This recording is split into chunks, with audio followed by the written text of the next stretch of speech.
పరమందు సింహాసనాసీనుడైన దేవాది దేవునికి నా హృదయపూర్వక వందనములు, స్తుతులు, స్తోత్రములు సమర్పించుకుంటున్నాను. అందరికీ శుభోదయం. ఇది నా మహోన్నతుడైన దేవాది దేవుడు నీకు అనుగ్రహించిన వాక్కు. జ్ఞానమును విడువకయుండిన ఎడల అది నిన్ను కాపాడును, దాన్ని ప్రేమించిన ఎడల అది నిన్ను రక్షించును. దేవుని నామమునకు మహిమ కలుగునుగాక. ఈ మాటలు సామెతల గ్రంథము 4వ అధ్యాయము 6వ వచనములో వ్రాయబడి ఉన్నవండి. Praise the Lord. Today our God's promise for us: do not forsake her, and she will preserve you. Love her, and she will keep you. చూడండి ప్రియమైన నేస్తమా, నీ దేవాది దేవుడి దినాన నీ కొరకు సిద్ధపరిచిన వాక్కు ఏమై ఉన్నది అనగా, జ్ఞానమును గూర్చి మహోన్నతుడైన దేవాది దేవుడు నీకు బోధిస్తూ ఉన్నారు. ఏమిటి అంటే, జ్ఞానమును విడువకయుండిన ఎడల అది నిన్ను కాపాడును, దాన్ని ప్రేమించిన ఎడల అది నిన్ను రక్షించును. ఎందుకంటే జ్ఞానమును సంపాదించుకొనుము, బుద్ధి సంపాదించుకొనుము, నా నోటి మాటలను మరువకము, వాటి నుండి తొలగిపోకుము అని చెప్తూ ఉన్నారు. ఇంతకీ జ్ఞానము అంటే ఏమిటండి? జ్ఞానము అంటే దేవుని మాట. దేవుని వాక్కును నీవు వినగలగాలి, ఆ వాక్కు ప్రకారము జీవించగలగాలి.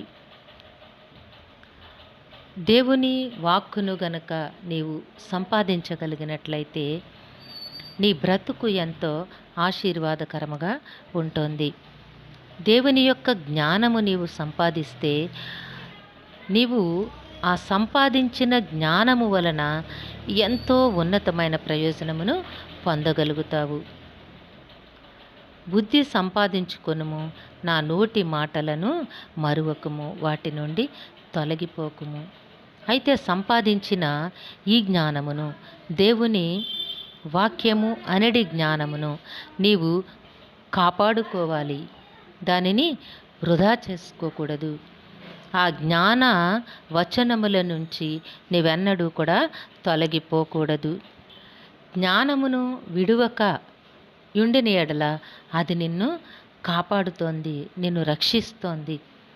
దానిని ప్రేమించిన ఎడల అది నిన్ను రక్షించును.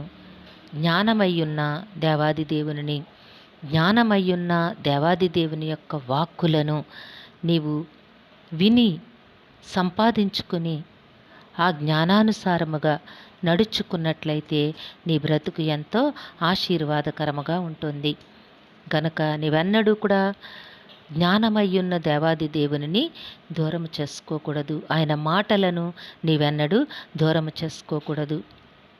గనుక ప్రియమైన నేస్తమా, నీవు ఆయనను నీ హృదయమందు నిలుపుకొని ఆయన చిత్తములో జీవించుటకు ప్రయత్నము చేయవలను. అట్లా చేసినట్లయితే నీ బ్రతుకు ఎంతో ఆశీర్వాదకరముగా ఉంటుంది. దేవుడు నిన్ను దీవించునుగాక. ప్రార్థన చేసుకుందాము. సింహాసనాసీనుడైన దేవ, మీ ఘనమైన నామను వందనములు చెల్లించుకుంటున్నాము. మీ బిడ్డకు మీరు ఇచ్చిన పరిశుద్ధ వాక్కును బట్టి మీకు వందనములు.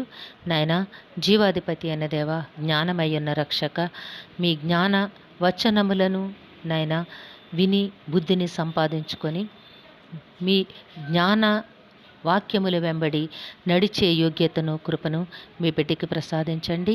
నాయన, మీ కృప కౌగిటిలో భద్రపరచండి తండ్రి. ఏ బిడ్డకైతే ఈ వాక్కును వినిపించున్నారో వారి జీవితంలోను, వారి కుటుంబంలోను మీ మెండైన ఆశీర్వాదములు అనుగ్రహించమని వేడుకొంచున్నాము. కనికరము కలిగిన దేవుడా, మీకే వందనములు తండ్రి. కుటుంబాల్లో ఉన్న అనారోగ్యములు, ఆర్థిక ఇబ్బందులు, ప్రతి విధమైన సమస్యలను దూరపరచమని మీ పాదములు బట్టి వేడుకొంచున్నాము.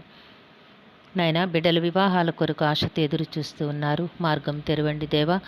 సకాలంలో బిడ్డలకి చక్కని వివాహములు జరిగించండి. గర్భఫలాల కొరకు ఎదురు చూస్తూ ఉన్నారు తండ్రి, గర్భములు తెరవండి.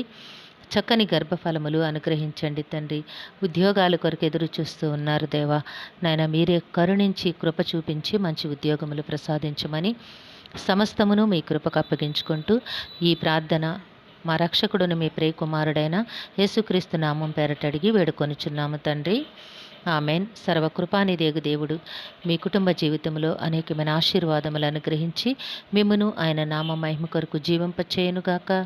Amen, amen, amen.